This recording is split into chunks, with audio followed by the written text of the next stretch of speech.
Hey guys, Tony Vanderworld here today with your quick hitter. We've been talking about money matters and specifically talking about transitional legacy and how that works in relation to God's economy. God desires for His children to honor their parents. We talked about that last week. Lift them up and carry them and help them in their time of need. But God also desires a certain type of a parent, a certain type of a father and mother to be honored. He wants them to have a certain disposition that makes that transaction easy. We've really struggled with this and have not been good at it, in my opinion. And so we have a lot of work to do. A couple of passages that should inform our thinking on this. One is Psalm 71, 17 through 21. The Bible says, "O God, you have taught me from my youth, and I still declare your wondrous works.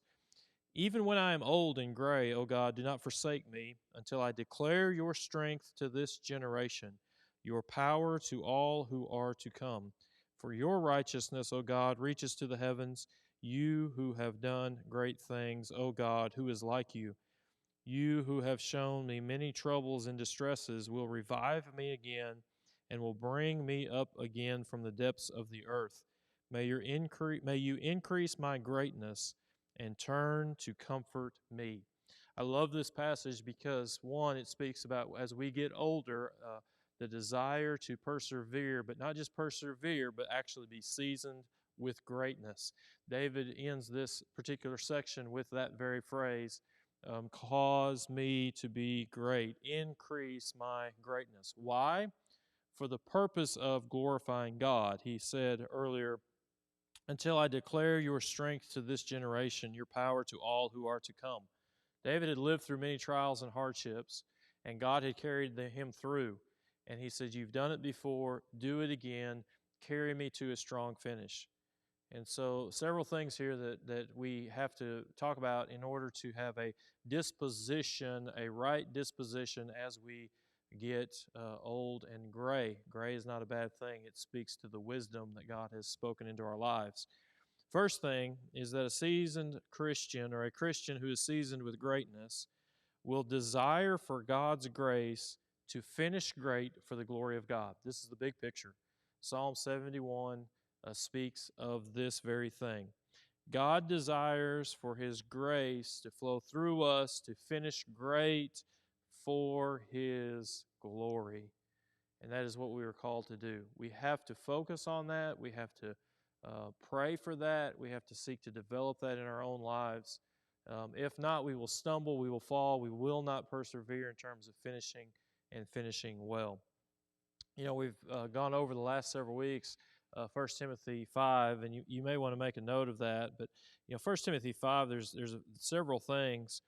But in verse 5 and 6, there's a positive negative effect of this is the type of disposition a person should have. They should have their they should really fix their focus based in God and on His provision. So it says he has her focus, her hope on God, and continues in entreaties and prayers both day and night. See, we're supposed to, as we go older, continually have grown and continue to come back to having our focus based in God and on His provision for a blessed future. Now, the foundation of that is found in the family, because he goes on just a couple verses later and he says, do this well, kids, do this well. So lift them up. So that provision really that he's speaking of isn't just some mystical thing. It's actually the family that He has given you, and to develop that relationship in relation to them as you are fixing your hope in God and the blessedness that He has promised in doing His will His way. The negative side of that was in verse 6, she who gives herself to wanton pleasure is dead even while she lives. You see, we should seek to live under the provision God has provided rather than excessive comfort. That really is what wanton pleasure is. So a lot of times when we think about as we grow older and we even think about retirement, we think about this idea of excessive comfort, rather than focusing on the provision that God has provided So now all of a sudden, I'm not content with the provision God has designed and desired to give me. I'd rather do it my own way. Oftentimes we want to live independently of our kids. We want to be, I don't want someone else having influence in my life as I get older in life. But the reality is, when we start to seek our own personal comfort over the desired God-given provision, then we start to get really, really, really mixed up. And so we want to make sure that we don't do that. If we do start to fall into that, I care more about my own personal comfort and excessive comfort and pleasure. I won't be able to make some of the hard choices that I need to make in my later stages of life. And then verse 9 through 16, he goes in, and all of it is really outward focused.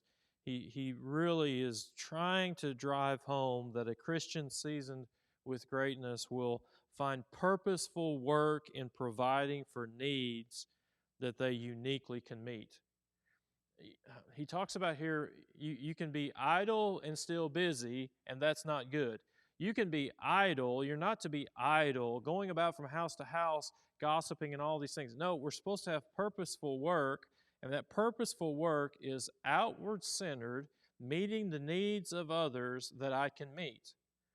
It's almost like if you have a vehicle and you put the vehicle in neutral, but you rev the engine really, really, really, really high RPMs. That thing is just sounding off, but it's really going nowhere. No, as Christian and as we move forward in life, we should really, really, really focus more on the provision of God, namely His family He's given me, but then also in the midst of that, seeking to go out and meet the needs of others that I can meet.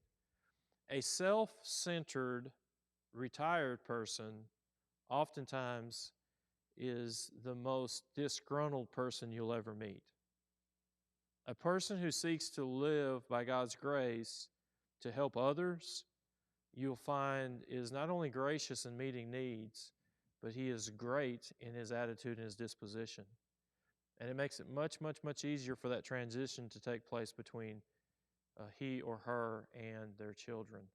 So I would just challenge you. We've provided a link with this video to see the full sermon, but I would just challenge you to rethink the way we transition as we get older as it relates to our kids, as it relates to what God's called us to do. Appreciate you listening. Thank you for coming, and we will see you again next week.